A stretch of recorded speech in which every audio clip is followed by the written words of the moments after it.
अस्सलाम वालेकुम। आप लोगों की डिमांड के ऊपर मैं ये वीडियो बना रहा हूँ। बहुत से लोगों ने ये मुझे कमेंट किया, मुझे व्हाट्सएप किया, मुझे कॉल किया कि सर मिजाज के ऊपर जो है वो लहदा से वीडियो बनाएं कि इसाबी मिजाज के अंदर कौन सी ऐसी सिम्टम्स हैं जिनको मद्देनज़र रख के हम ये कन्फर्म कर पाएँ कि वाकई इसाबी मिजाज है। तो मोहतरम, इस तरह से उजलाती और इस तरह से गुदी मिजाज के हवाले से भी ये मेरे से सवाल किया गया। तो सबसे पहले देखें जी, असाबी मिजाज या बलगमी मिजाज, तिब्ब यूनानी में इसको बलगमी मिजाज कहा जाता है, तिब्ब नज़रिया मुफरद अज़ा में इसको असाबी मिजाज कहा जाता है, और तिब्ब यूनानी में इसी को ही असाबी कमज़ोरी कहा जाता है। तो आइए उसकी तमाम तर जो आपके जिस्म के अंदर ज़ुबान, नाक, मुंह, गला, मिसाना और मैदा के अंदर जो जो उसकी अलामात ज़ाहिर होती हैं वो मैं सारी की सारी आपको बता देता हूँ कि इसाबी मिजाज वाला जो बंदा है उसके अंदर कौन कौन सी अलामत किस तरह से होगी, यानी बलगमी मिजाज यानी इसाबी कमज़ोरी जिसको है। तो जी इसमें शुरू करते हैं। मुंह का जायका इसमें या तो मीठा होगा या फिर बेजायका होगा, यानी यहाँ पे मैं साबी गुद्दी और साबी उजलाती दोनों की बात कर रहा हूँ। यानी आपको मैं तर गर्म और तर सर्द दोनों की अलामत बता रहा हूँ इकट्ठा। तो इससे आपको अंदाज़ा हो जाएगा कि आपका मिजाज असाबी तो ज़रूर है। अच्छा जी, पेशाब ज़्यादा मकदार में खुल कर आएगा, पेशाब का इखराज बग़ैर जलन के होगा, ये छोटे पेशाब की बात हो रही है। पेशाब का रंग या तो सफ़ेदी माइल होगा या फिर सफ़ेदी जर्दी माइल होगा। पखाना या बराज जो है वो मकदार में बहुत ज़्यादा होगा, नरम होगा, सफ़ेदी माइल या हल्का पीला होगा।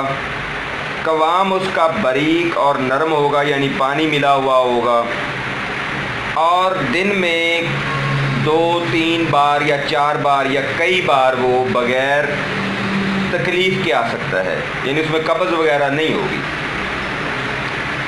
ज़ुबान की ऊपर एक लेयर होगी सफ़ेदी की या अल्कलाइन की। यहाँ पे उजलाती में और साबी में एक फ़र्क है। उजलाती ज़ुबान के ऊपर लेयर अगर होती है तो वो सिर्फ सेंटर में थोड़ी सी होती है, बाकी सारी ज़ुबान या ब्लैकिश होती है या रेडिश होती है।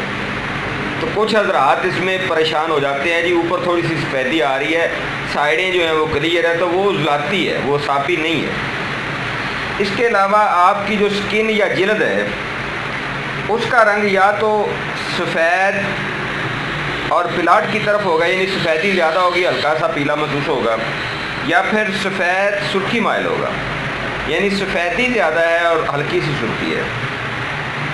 इसके अलावा जिस्म के ऊपर जो हमारे बाल हेयर्स हैं, जैसे ये मेरे बाजू के ऊपर हैं, इस तरह से पूरे बॉडी के ऊपर, इसको भी मद्देनज़र रखा जा सकता है कि साबी मिजाज वाले जो बंदे हैं उनके जो बाल होते हैं जिस्म के ऊपर वो कम होते हैं।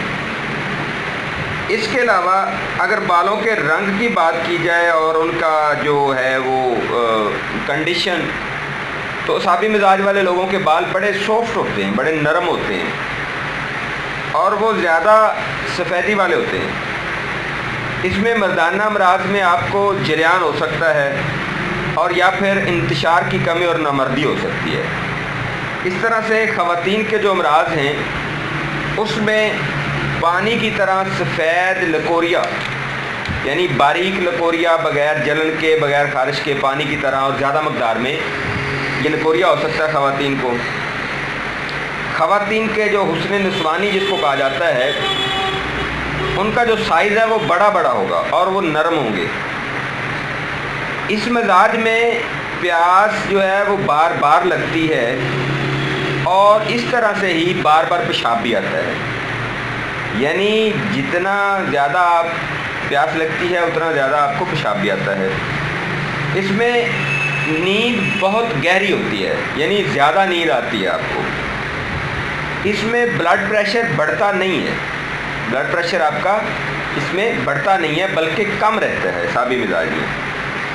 اس میں اگر بندہ خواب دیکھتا ہے تو سفید چیزوں کو دیکھتا ہے، پانی کو دیکھتا ہے، دریاؤں کو دیکھتا ہے، مچھلیوں کو دیکھتا ہے، نہروں کو دیکھتا ہے، برف کو دیکھتا ہے اور سفید چیزوں کو خواب میں دیکھتا ہے۔ اس میں پسینہ، جیسے یہ ہمارا باڈی کا پسینہ ہوتا ہے، ہم اس کو خود فیل کر سکتے ہیں۔ پسینہ جو ہے اس میں یہ بھی بے ذائقہ اور بدبودار نہیں ہوتا۔ سابی مزاج والوں بندوں کا پسینہ جو ہے یہ میٹھا میٹھا، ہلکی بینی بینی جو ہے وہ اس کی اسمیل ہوتی ہے۔ تو یہ جناب علی آپ کو میں نے بتا دیا کہ سابی مزاج کے جو لوگ ہیں ان کی تمام تر علامات جو ہیں وہ میں نے آپ کو بتائی ہیں۔ اس میں مزید بھی کچھ میں آپ کو بتا دیتا ہوں۔ پسینے کی جو بو ہے وہ بالکل الکلائن کی طرح نہ ہونے کے برابر اور میٹھا، جلد کا رنگ سفید زردی مائل یا پھر سفید سرخی مائل، منہ کا ذائقہ جب ہم صبح اٹھتے ہیں، بعد میں تو ہم کھا پی لیتے ہیں نا، صبح اٹھتے ہیں یا تو میٹھا ہوتا ہے شیریں یا پھر بے ذائقہ ہوتا ہے۔ پیشاب کا جو رنگ ہے وہ سفید زردی مائل یا پھر سفید سرخی مائل۔ اس طرح سے پیاس کا بھی میں نے آپ کو بتا دیا ہے۔ تو یہ وہ ساری چیزیں میں نے آپ کو بتا دی ہیں جو کہ سابی مزاج کی اندر ہوتی ہیں۔ یہ 90% جو ہے وہ آپ کنفرم کر سکتے ہیں کہ آپ کو اس کی وجہ سے جو تکلیف ہے وہ اعصابی ہے، اور اس کا جو علاج ہے، اگر آپ کو پانی کی زیادتی ہے تو پانی کو کم کرنا ہے، اگر آپ کو الکلائن کی زیادتی ہے تو الکلائن کو کم کرنا ہے۔ دیکھو میرے بھائی، اگر پانی کی زیادتی ہے تو اس کو کم کرنے کے لیے ڈائریکٹ آپ گرمی میں نہیں جاؤ گے، وہاں پہ آپ کیا کریں گے، تھوڑی سی سردی ڈالیں گے اور تھوڑی سی گرمی ڈالیں گے، ٹھیک ہے، یا پھر سرد خشک چیزوں کا استعمال تھوڑا سا کریں گے، وہ بھی زیادہ نہیں کرنا، یعنی جب صدا نارمل ہو گیا 1 دن میں 2 دن میں 5 دن میں تو آپ نے چھوڑ دینا ہے۔ یا آپ کو اس کی وجہ سے کوئی تکلیف ہے، وہ تکلیف آپ کی رفع ہو گئی ہے، اس کے بعد آپ نے دوائی بالکل نہیں کھانی۔ دیکھیں کچھ لوگ ایسے ہوتے ہیں جن کو جریان جو ہے وہ 1-2 پڑیوں میں ٹھیک ہو جاتی ہے، لیکن وہ دوائی کھاتے رہتے ہیں، وہ ان کا نقصان ہو جاتا ہے۔